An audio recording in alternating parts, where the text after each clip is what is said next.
2010, o mundo perdeu o maior representante da literatura portuguesa, José Saramago, um dos escritores mais polêmicos e adorados do século XXI. Suas criações foram marcadas pela reconstrução da oralidade.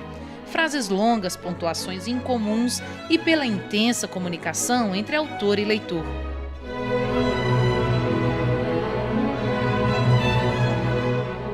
Além de romancista, Saramago foi jornalista, dramaturgo, cronista e poeta. Em 98, recebeu o maior prêmio da literatura, o Prêmio Nobel. Com um detalhe, o primeiro concedido a um escritor de língua portuguesa.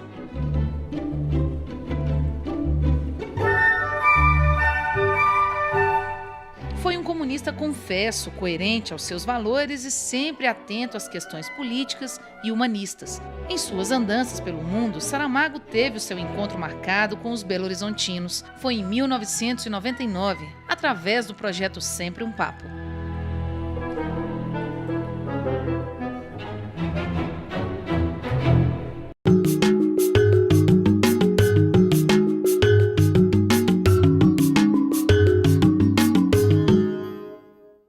Muito boa noite. Muito obrigado por serem tantos. Se fossem menos, eu dizia também muito obrigado. A vida ensinou-me a não distinguir quantidades. Ensinou-me a distinguir qualidades. E, na verdade, já me aconteceu em tempos passados ter diante de mim 3 pessoas. E essas 3 pessoas valiam tanto como se fossem 300 ou fossem 3.000. E para elas havia que falar com o mesmo respeito com que se supõe que numa situação como esta deve ser a minha atitude. Em primeiro lugar, porque nós merecemos tanto que vocês nos homenageiem como vocês certamente merecem que a homenagem vá de nós para vós.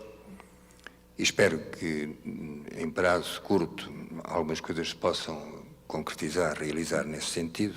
Não no sentido da homenagem propriamente dita, mas no sentido do encontro e dos encontros. Tudo isto para dizer, como talvez também se note pelo tom de voz, que tem aqui uma pessoa muito cansada. Que, de qualquer forma, espera sobreviver a esta prova. E, sobretudo, por uma razão que eu inventei. Nós estamos sempre a inventar coisas que eu inventei aqui há 2 semanas, e que é isto: Cristo ressuscitou ao 3º dia, eu ressuscito à 3ª palavra. Quero eu dizer com isto que neste momento já estou menos cansado do que quando entrei. Se isto continua, saio daqui disposto a uma proeza atlética qualquer. O outro episódio, e esse foi totalmente inesperado, tem que ver com... E foi uma experiência que eu gostaria que pudesse ser repetida aqui em Belo Horizonte, não nesta sala, teria de ser num dos vossos pequenos teatros, que foi, surpreendentemente, nós estávamos a jantar no hotel com várias pessoas. E entre elas estava o poeta Ferreira Goulart, o grande poeta brasileiro Ferreira Goulart, e a sua mulher, Cláudia, que é poeta também. E nessa altura estávamos a conversar e ela disse-me: eu gostaria de lhe dar um presente. E eu disse: bom, isso são coisas que sempre se aceitam, claro está, mas há alguns presentes envenenados, já sabemos. Não era este o caso, claro. E eu perguntei-lhe então de que é que se trata. E ela então contou-me que numa pequena companhia de teatro que tem o nome de Estúdio Stanislavski, se estava a representar ou começava a representar-se, porque havia, enfim, o que ela me propunha era que eu assistisse ao ensaio geral. Ao ensaio geral de quê? De um texto meu que não é uma obra de teatro, mas que eu suponho que muitos dos que estão aqui, ou alguns dos que estão aqui, conhecerão. É o Conto da Ilha Desconhecida. E eu disse, bom, com todo o gosto, embora eu tenha vários compromissos, mas enfim, lá vamos. Ela disse, não, é uma coisa que não dura nada, são 20 minutos, 25 minutos. E ela disse-me, há uma atriz, e ficou assim, há uma atriz que faz aquilo muito bem e tal. E nós fomos, e chegámos isto era no Catete, numa vila, entrava-se um portão, havia várias casas dentro, e numa casa pequena, uma casa que podia ser uma casa de onde viviam pessoas, com uma escada, não, mas uma escada exterior, não a escada imponente que se abre assim para a rua, não, uma escada daquelas laterais, quer dizer, sobe-se assim, porque o terreno é pouco, portanto tem que se pôr a escada assim, em vez de pôr lá assim. E tinha um letreiro na porta, dizia, faça o favor de esperar porque estamos representando. Um papel colado. Eu pensei, que coisa estranha, quer dizer, isto de teatro não tem nada, não tem aspecto de teatro. E um papel colado com umas letras desenhadas assim toscamente, ainda menos, quer dizer, não me parecia aquilo capaz de prometer grandes coisas, mas enfim, bem educado como sou, esperava que as coisas começassem a tornar-se visíveis. Passados 2 minutos, nós esperámos fora. Passados 2 minutos, abre-se a porta e entramos. E entramos para um pequeno espaço. Para um pequeno espaço, sei lá, um recinto pequeníssimo, como se fosse um quarto. Talvez com 3 metros por 4 ou por 5. Enfim, um quarto, ou podia ser um quarto de dormir. Todo pintado de azul escuro. E ao fundo, havia, para as pessoas que assistiam, havia 5 ou 6 cadeiras, não mais. Cadeiras que não eram dessas tão confortáveis. Eram cadeiras, duras. E ao fundo havia uma dessas escadas, por onde se pode subir pelos 2 lados, essas escadas em ângulo.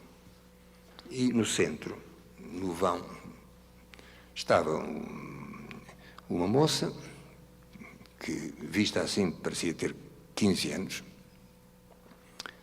vestida de uma maneira um pouco pitoresca, como se fosse meio cigana, meio hippie, com um alguidar, não sei se vocês chamam alguidar, uma coisa de água, uma coisa circular, por onde se leva água, grande. Como é que se chama isto? Uma bacia, que horror. Nós chamamos bacia a bacia da cara, não é? Assim nunca mais nos entendemos. Se vocês chamam bacia e nós chamamos alguidar, quer dizer, vai buscar o alguidar e trazem-lhe a bacia. Com água, enfim, com água, e ela estava sentada, imóvel, calada. E então, a partir daqui, não é possível descrever nada mais, porque a partir dali o que aconteceu foi uma espécie de ato mágico. Os que leram o Conto da Ilha Desconhecida, e penso que há aqui, não vou pedir para levantarem a mão, mas penso que haverá aqui uns quantos que o leram. Sabem que é a história de um homem que vai ao rei pedir um barco. O homem foi ao palácio do rei e disse, dá-me um barco. E a história vai toda por aí. Tem 4 ou 5 personagens, enfim, o conto é muito breve, mas tem 4 ou 5 personagens. Um que é o homem que era o barco, outro que é o rei, outro que é a mulher da limpeza e outro que é o capitão do porto. E tem aqueles que seriam, embora não venham a ser, os marinheiros. E ali, numa adaptação verdadeiramente extraordinária desse conto, o único intérprete é a mulher da limpeza. Durante 20 minutos, 25 minutos, eu e as pessoas que me acompanhavam, assistimos, de facto, maravilhados, mas absolutamente maravilhados, a teatro. Mas a um momento teatral no mais profundo sentido da palavra. E aquilo foi realmente qualquer coisa de absolutamente mágico. É qualquer coisa que é uma espécie de comunhão íntima entre o ator, o texto e o espectador. Bom, isto para dizer o quê? Para dizer que um texto que nasceu para ser um conto e nada mais que um conto, acabou por converter-se noutra coisa. Noutra coisa que é o conto e não é o conto. Isto creio que é o destino mais ou menos de todo o livro. Mesmo quando ele não se converte noutra coisa e continua a ser livro, ele acaba por converter-se em algo distinto porque foi lido. Tem-se dito muitas vezes que um livro que não está lido é um livro que não existe. Existe como possibilidade. É só a leitura que dá realidade a esse livro.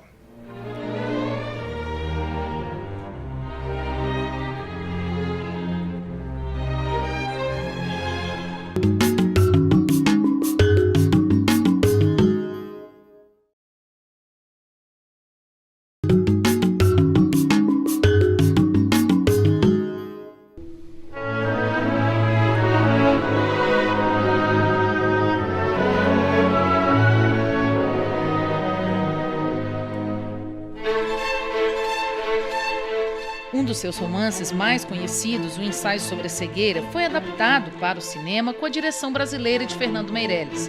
A história é sobre uma misteriosa epidemia de cegueira que se abate por uma cidade inteira, mostrando o desmoronamento de uma sociedade na luta pela sobrevivência. Muitos anos antes dessa adaptação para as telonas, Saramago já era deslumbrado com a capacidade que a literatura tem de se reinventar em outras artes. E aí realmente eu comecei a sentir, e embora eu seja também ator, embora eu seja também autor teatral, comecei a sentir, ou melhor, não comecei a sentir, isto é qualquer coisa que eu tenho desde há muito tempo, o sentido da palavra que se diz e da palavra que se ouve. Esta coisa mágica que se produz por um efeito mecânico de umas quantas coisas que temos aqui, a que chamamos cordas vocais, a que chamamos língua, a que chamamos palato, a que chamamos dentes, a que chamamos lábios. E como é que isto, que não é mais que, digamos que matéria, que se move com uns quantos músculos, tudo isto, como é que foi possível termos nós passado, nós, os seres humanos, passado do grunhido, do rosnido, do ronco, dos sons primordiais da comunicação, a esta coisa verdadeiramente deslumbrante que é a palavra, o discurso. A carreira do escritor foi acompanhada de diversas polêmicas. A maior delas foi o livro O Evangelho segundo Jesus Cristo, publicado em 91. A Igreja Católica ficou estarrecida ao ler uma nova versão sobre a vida de Cristo. Um Jesus completamente humano, questionador e cheio de incertezas. O livro trouxe problemas com a Igreja e com o governo português. Mas Saramago não cedeu às pressões e se refugiou na ilha de Lanzarote, na Espanha. Assistimos a uma leitura do Evangelho segundo Jesus Cristo por um grupo de atores que talvez o Luís Vargas possa dizer-lhe os nomes ou o nome de algum. Uma delas chama-se Júlia Catelli. Diz tu mais alto, enfim, porque eu não... Sérgio Mamberti, Odilon Wagner. Bom, e foi de facto, é o episódio, também apelo para aqueles que leram o Evangelho segundo Jesus Cristo, é o episódio do encontro de Deus, Jesus e o diabo no mar de Tiberíades durante esses 40 dias rodeados de nevoeiro. E aí assisti eu outra vez a algo que para mim é como que um ponto de fé, que é a questão da palavra. Nós, escritores, temos uma possibilidade, que é a de estar calados. O escritor não tem obrigação nenhuma de falar. E eu mesmo posso perguntar-me o que faço eu aqui diante de 1.500 ou 700 ou 2.000 pessoas, não sei quantos são. Mas a isso também já iremos. O escritor pode estar calado, ele só tem que escrever. As palavras são silenciosas, não são para ela, quer dizer, nem sequer isso, são um conjunto, é um desenho, são desenhos de letras que formam palavras, que formam sentido, formam conceitos e tudo por aí, portanto, ele não tem que falar. Mas o verdadeiro destino das palavras é esse, é serem ditas, é serem pronunciadas. A palavra só é realmente palavra quando é dita. E tive a ocasião, nestes 2 dias, últimos 2, 3 dias últimos, de assistir exatamente àquilo que se pode chamar a epifania da palavra. Quer dizer, o momento em que a palavra se levanta, como se a palavra se levantasse, ganha corpo, e de cada vez que soa uma palavra é como se ela dissesse: aqui estou. Não foi apenas através dos seus textos que Saramago tinha o dom de comover. Em sua vinda a BH, as palavras ditas por ele foram como um recital aos ouvidos da plateia. Preocupado com o futuro da humanidade, sobretudo com os mais pobres e oprimidos, Saramago acreditava que o artista deveria usar o seu talento para se expor, questionar, dar o seu recado. E isso ele fez de maneira sublime.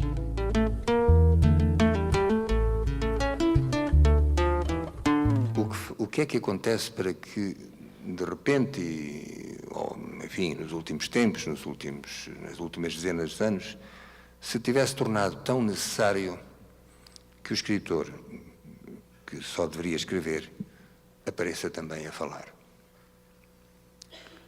Em princípio, ele não poderá dizer mais nem melhor do que aquilo que já fez nos seus livros.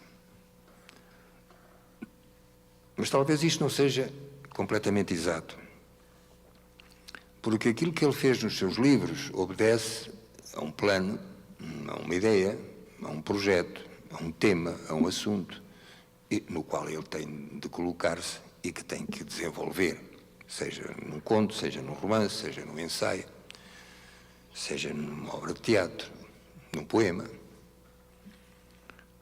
Porquê que se acha que ele também deve falar? Bem, há várias razões, claro está. Uma delas pode ser, muito materialmente, a promoção do livro. Eu, por exemplo, neste momento estou aqui, fundamentalmente, em princípio, para lançar, curiosamente, esta palavra lançar um livro, dá a ideia que nos vamos pôr aqui a tirar os livros uns aos outros, não é? Lançamento do livro. Há o lançamento do dardo, o lançamento do peso, o lançamento do disco, e parece que encontramos para os Jogos Olímpicos uma nova modalidade esportiva, que é o lançamento do livro. Quem dera que o livro pudesse ser lançado assim e pudesse atingir as pessoas, e atinge, claro está, mas não lançamos o livro, apresentamos o livro. Mas também o que é apresentar um livro?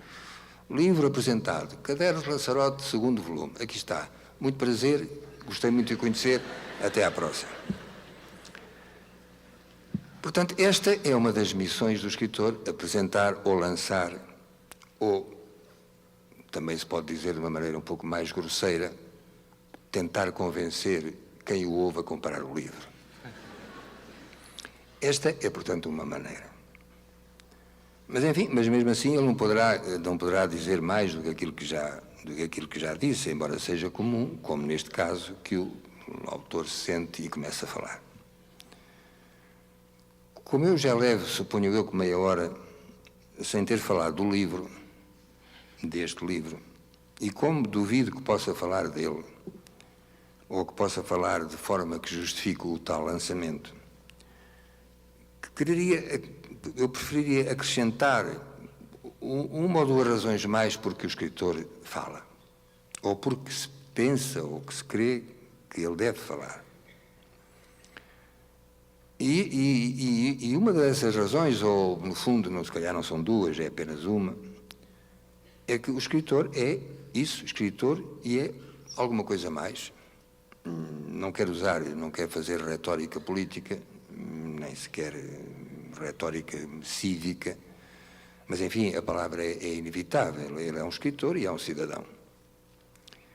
Então, é possível que a necessidade que as pessoas têm de ouvir os escritores tenha, afinal de contas, muito mais que ver com aquilo que eles, porventura, possam dizer fora dos livros que já escreveram, do que ouvi-los glosar, repetir, comentar um livro que está aí e sobre o qual ele já não pode exercer nenhuma ação, salvo numa segunda edição ou numa terceira edição. Portanto, creio eu que, da mesma maneira que eu às vezes digo que o leitor não lê o romance, o que parece uma contradição, se ele está a lê-lo,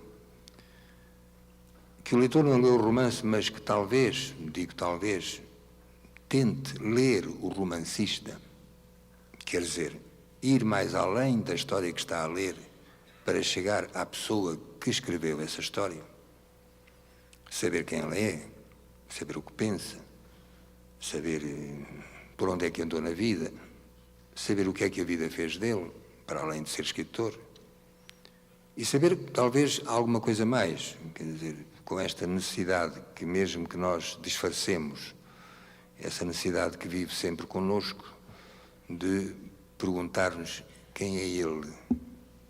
E agora não me estou a referir a quem é ele o escritor, não, quem é ele ou ela, cada um de nós.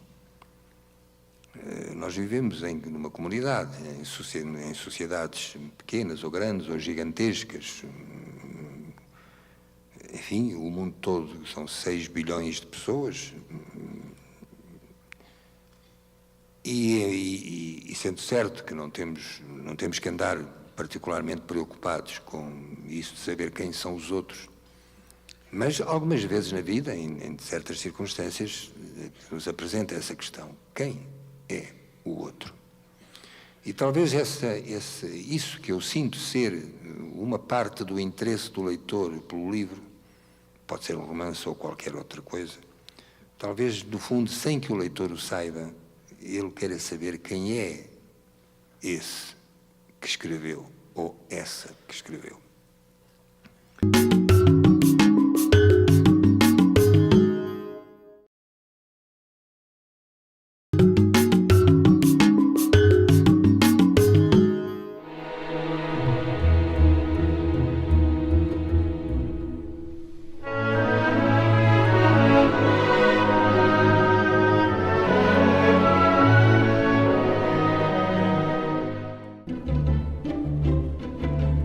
De forma bem-humorada e à frente de seu tempo, o escritor encantou os leitores mineiros com o seu testemunho sobre si mesmo.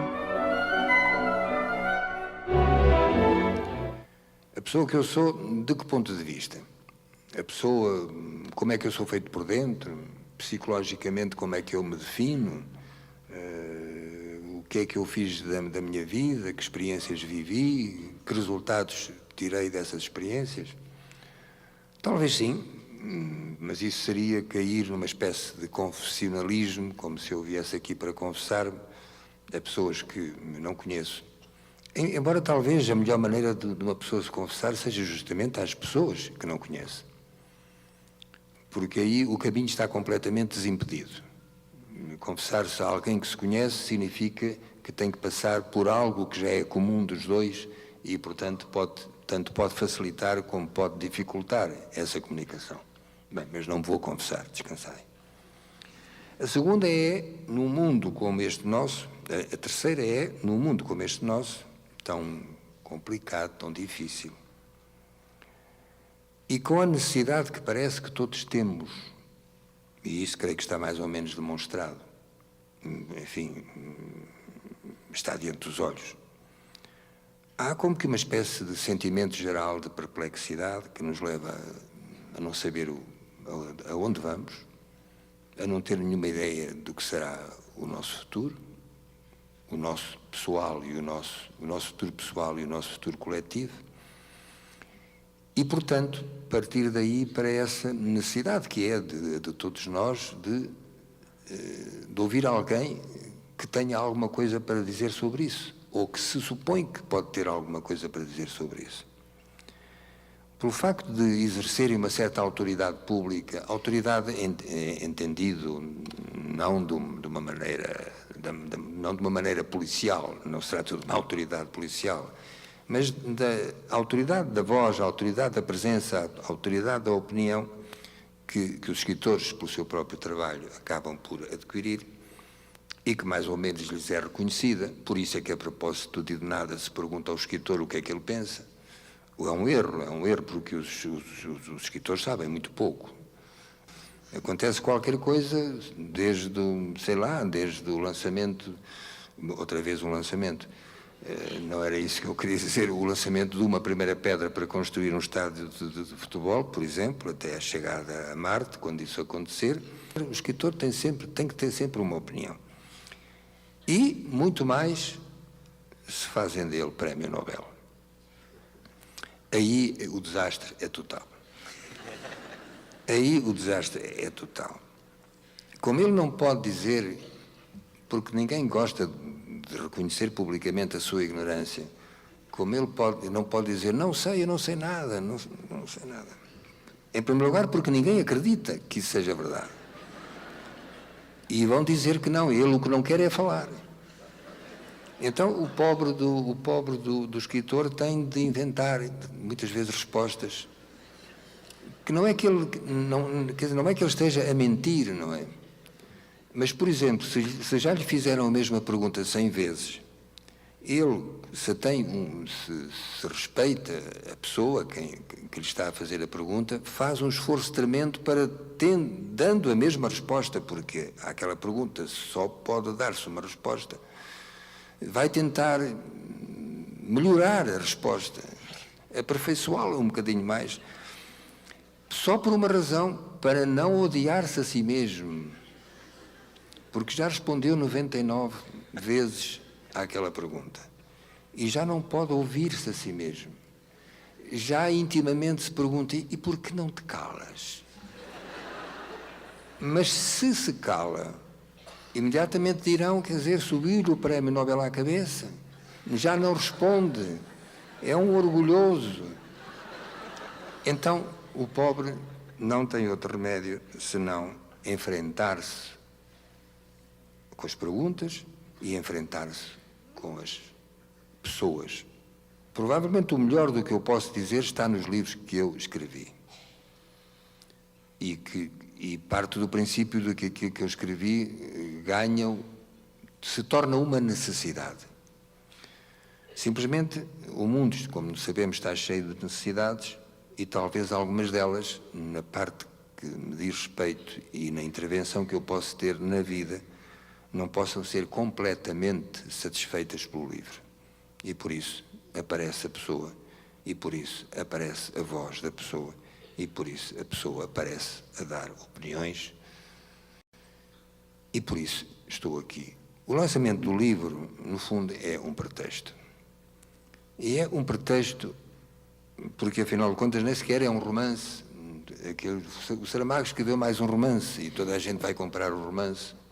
Uma tiragem de 50 mil exemplares em Portugal esgota-se em 2 semanas e é preciso fazer outra imediata. Não, este livro vai saindo, tem os seus leitores, não se torna num best-seller e destina-se a um certo tipo de leitores. E justamente àqueles para quem a leitura do romance, ou da poesia, ou do ensaio, ou da peça de teatro, ou do poema, podem não bastar. Porque eles têm essa outra pergunta a fazer. E como é que ele fez isto? E quem é ele realmente para ter feito isto? E um diário pode ser um lugar de conhecimento. Há leitores que me dizem, por favor, não deixe de escrever os seus cadernos de Lanzarote. Não são muitos, mas há os que dizem isso. Quer dizer, sentem essa necessidade da presença do escritor na sua casa. Pode dizer-se, mas o escritor também está na casa do leitor, com os outros livros, com os romances e tudo mais. Não, há uma diferença. É que nos romances, o autor está lá nos livros, só nos romances. E num diário como este, nos Cadernos de Lanzarote, está o autor na sua própria vida, no seu cotidiano, na sua viagem, no seu encontro, nas dúvidas que tem quando escreve, nas suas perplexidades, numa ideia que lhe surge de repente e que ele não sabe muito bem o que fazer com ela, no próprio amadurecimento dessa ideia.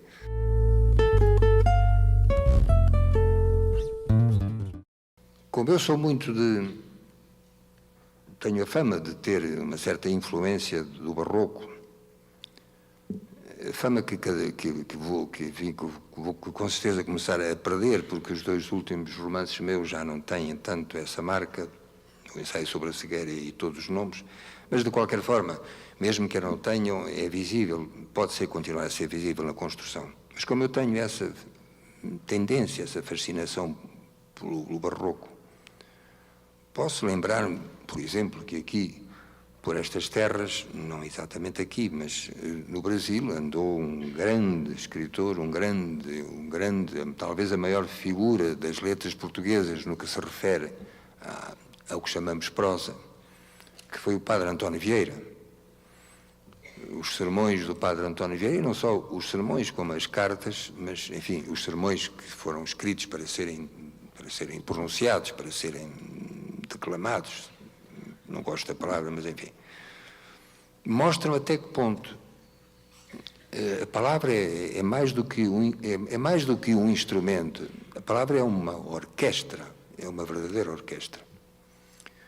Sempre tive esta noção e por isso, enfim, a crítica reconhece, digamos, nos meus livros, uma componente musical que tem que ver com o ritmo, e não só com o ritmo, com o andamento da frase, aquilo que eu chamo o compasso.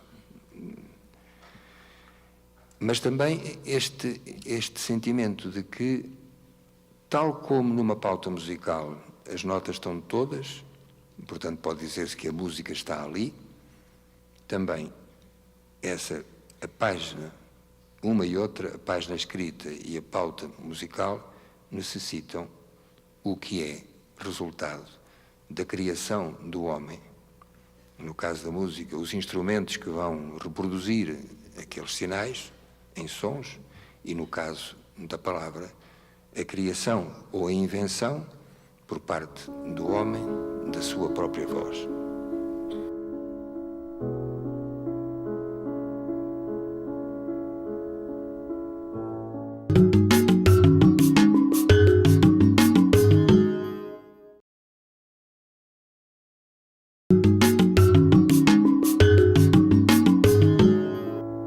O sucesso fez de Saramago um homem ainda mais realista.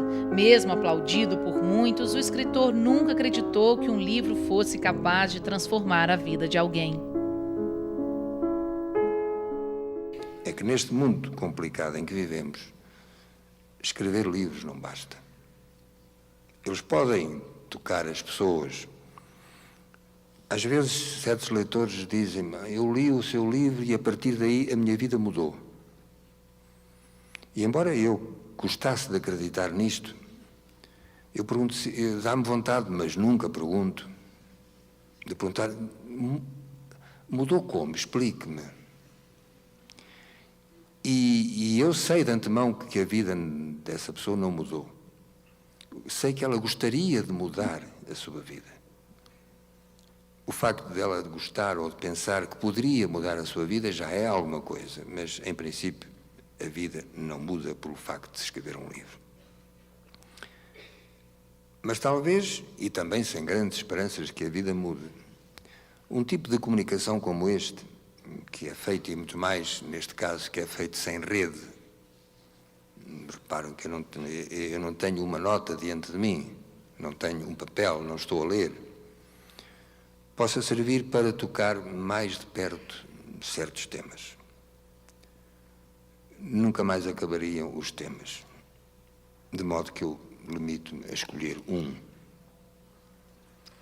E o tema, que no fundo é um tema central da nossa existência, e para chegar a ele é que nós escrevemos e pintamos e fazemos música, os artistas, os criadores intelectuais, assim chamados, criadores artísticos, que é essa ideia do o que é que nós queremos fazer do mundo, o que é que nós queremos fazer da vida. Claro que há várias respostas para isto, isso já nós sabemos. Algumas que não podemos aceitar, que eu pessoalmente não posso aceitar. Não posso aceitar que a vida seja, que tenhamos uma vida e tenhamos um lugar onde viver, que é este planeta, para reger essa vida por critérios de lucro, de ganho, de triunfo, de vitória, de esmagamento de todos aqueles que se nos oponham. Não posso de facto aceitar isso. E sendo como sou um escritor, descobri há tempos que há no mundo um grupo de pessoas que sem o saberem estão juntas. Podem mesmo até não se dar bem, podem até ser inimigos, podem até ter problemas de relação, questões de inveja, podem até seguir caminhos diferentes, mas no fundo pertencem àquilo a que eu chamo a tribo da sensibilidade. São aqueles para quem a arte, para quem o ser humano, para quem a criação, para quem a invenção, o sonho, a ilusão, o trabalho, tem um valor muito mais que o valor material que porventura tenha e tem. A tribo da sensibilidade não se compõe só daqueles que fazem, está composta também por aqueles que usufruem, que desfrutam. A tribo da sensibilidade são os bailarinos que vêm dançar aqui, ou os cantores, ou os músicos, e são também as pessoas que, não sendo nem músicas, nem bailarinas, nem atores, estão sentadas aí. Isto que nos reúne nesta coisa mágica, essa tribo da sensibilidade vai se reunindo de cada vez, juntando, aplaudindo ou não aplaudindo, protestando, aclamando, sentindo, rindo, chorando. Somos nós. Eu não proponho que esta tribo da sensibilidade se decida a salvar o mundo. Estou consciente de que uma boa parte do mundo está contra nós.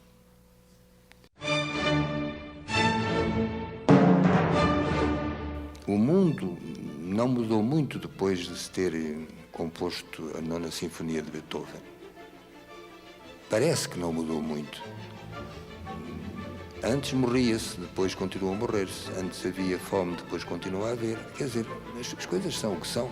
E parece que não aconteceu nada ali. Mas aconteceu ou a Paixão segundo São Mateus de João Sebastião Bach, ou a Guernica de Picasso, ou o Dom Quixote, ou o Brás Cubas, ou os Maias do Essa, tudo isso. Da música, da pintura, da arquitetura, o Oscar Niemeyer que desenhou isto, parece que já não é bem a mesma coisa, mas enfim, na raiz era. Esta capacidade que nós todos, nós seres humanos temos de criar. Mesmo tão cético a várias questões, o romancista ainda acreditava na transformação pela arte. Para ele, a única salvação da humanidade estaria na capacidade de criar.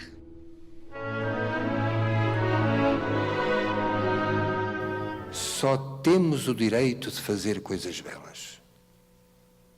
Nenhum outro direito nos assiste realmente como seres racionais e sensíveis de coisas belas, coisas úteis, coisas formosas, coisas dignas.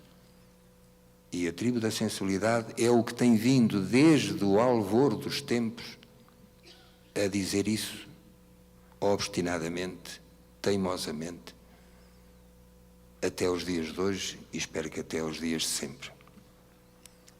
Que sejamos nós a governar o mundo não convém, não convém. Deixemos estar naquilo que somos capazes de fazer de melhor.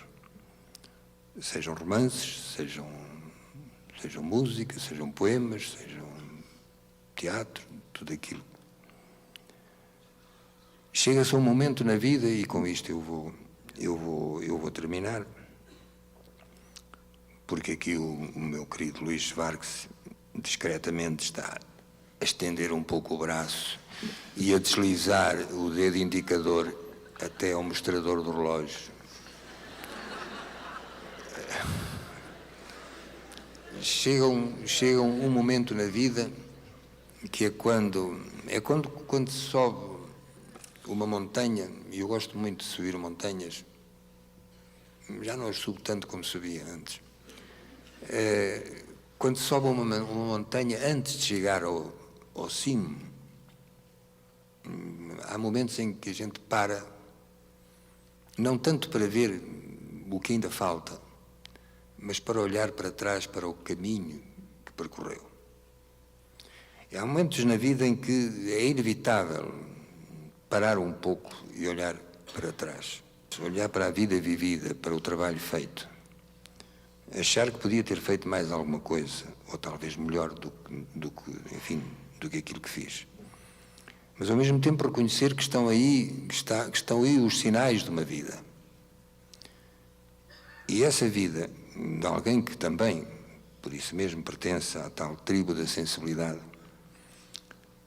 é uma vida que neste momento eu posso dizer sem qualquer tipo de vaidade, é uma vida que me deixa contente. Olho lá para trás, desde o princípio dos princípios, desde o tempo em que me levou a dizer em Frankfurt, praticamente na primeira declaração que fiz, depois do Nobel, dizer, eu não nasci para isto. No fundo, ninguém nasce para isto. Nós não sabemos para que é que nascemos. Depois é que podemos dizer que não nascemos para isto. Alguém que nasce poderoso e rico, se cai na pobreza, também dirá, eu não nasci para isto. Dirá, eu nasci para ser rico sempre. Ninguém nasce para ser alguma coisa determinada. Ninguém nasce com uma estrela na testa ou com um sinal de maldição. Então, esse olhar que eu lanço para trás, enfim, para o caminho andado, pelo menos diz-me que, não te portaste não te portaste mal. Num livro meu que se chama A Jangada de Pedra, uma das personagens diz, em certa altura, uma frase que me saiu, são aquelas coisas que saem, que diz mais ou menos assim: mesmo que o meu destino me conduza a uma estrela, nem por isso estou dispensado de percorrer os caminhos do mundo. Eu acho, o livro foi publicado em 1986, exatamente no ano em que eu conheci a minha mulher. Foi publicado em 1986 e eu não estava a pensar naquela altura que o caminho da minha vida, aliás, não era eu que falava, era uma personagem no contexto daquilo que estava a ser narrado.